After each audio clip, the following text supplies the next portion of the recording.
Ladies and gentlemen, let me ask you something. Have you ever been rejected by someone only to have them come crawling back later? You move on, you heal, and bam, there they are, like nothing ever happened. You start questioning yourself, was I not enough before? Why now? Is this love or is this just a game? Today, we're going to break through the fog. We're going to understand the mind of the avoidant, and more importantly, we're going to reclaim our power. Let's get into it. Avoidants push you away because closeness triggers their deepest fears. They crave connection just like anyone else, but when they start to feel it, something inside them sounds an alarm. It's as if the moment they get close to someone, their mind tells them, this isn't safe, you need to get out. So they run, they create distance, they sabotage the very relationship they once pursued. And the craziest part, they often don't even fully understand why they're doing it. But here's what you need to know. Avoidants don't actually want to be alone. They don't sit there thinking, I love being by myself forever. No, that's not the way it works.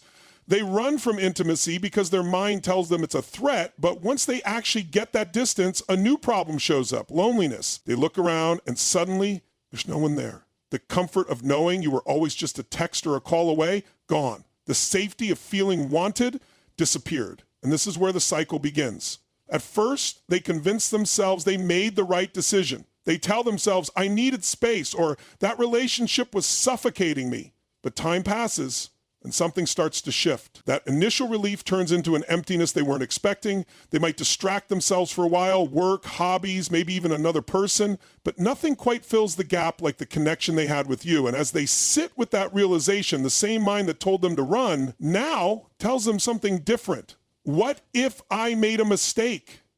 The fear of being alone starts to outweigh their fear of intimacy. This is when they start checking your social media. They start wondering if you've moved on. They think about the good times, replaying the highlight reel in their mind, conveniently forgetting the reasons they left in the first place.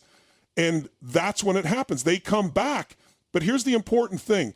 They don't come back because they've suddenly changed. They don't return because they've magically overcome their fears overnight.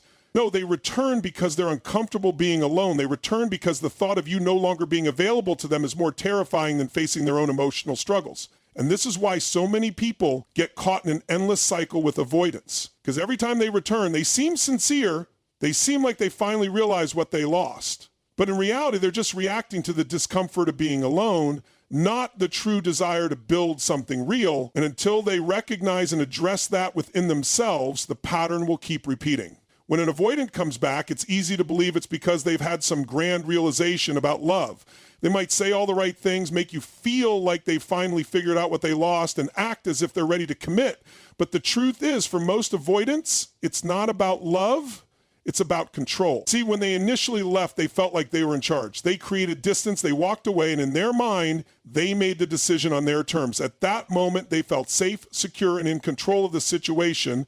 But what they didn't anticipate was what would happen next. You see, when they left, they expected you to chase them. They assumed you'd be waiting, reaching out, trying to fix things. Because that's what had happened before, right? Maybe in the past, you reassured them, tried to prove your worth, or gave them space while secretly hoping they'd come back on their own. But this time, something changed. You didn't beg, you didn't chase, you let them go. And that's when the real panic set in for them. Avoidants thrive on having the upper hand in emotional situations. They feel safest when they believe they have the option to return whenever they choose. It's not necessarily something they consciously plan. It's just the way their mind works. When they realize you're actually gone, when they see you moving forward without them, that illusion of control starts slipping. Suddenly, the certainty they once felt is gone. They're no longer the one deciding how things unfold, and that is deeply unsettling for them. At first, they might try subtle ways to check if they still have power over you. They'll send a random message, react to your post, or ask mutual friends about you. And if you respond the way they expect, if you open that door just a little, they feel that control returned. They feel reassured that you're still emotionally tied to them, even if they don't immediately jump back into the relationship. But if you don't respond, if you truly detach, that's when they make their move. That's when they suddenly miss you, when they start talking about how they've changed, how they see things differently now. It's not always manipulation in the traditional sense. It's just their deep-seated need to feel like they're still in control of the dynamic. Because in their mind, if they can pull you back in, it means they never really lost you. And for an avoidant, that feeling of control is more comforting than the idea of true emotional vulnerability. People always want what they can't have, and avoidants are no exception. When they were with you, they saw your flaws up close. They noticed the little things that bothered them, the moments of tension, the imperfections of the relationship. And because they struggle with intimacy, their mind magnified those imperfections until they convinced themselves that leaving was the right choice. At the time, they believed walking away was the best decision. They told themselves that the relationship was too complicated, too demanding, or that they simply weren't ready for it. So they left, expecting relief and freedom. But something happens when time passes. The same mind that focused on the flaws when they were with you now starts filtering things differently. Instead of remembering the arguments, they start remembering the moments you made them feel safe. Instead of the pressure they felt, they recall the laughter, the inside jokes, and the warmth of your presence. Their mind starts to distort reality, painting the past in a much softer, more romantic light than it actually was.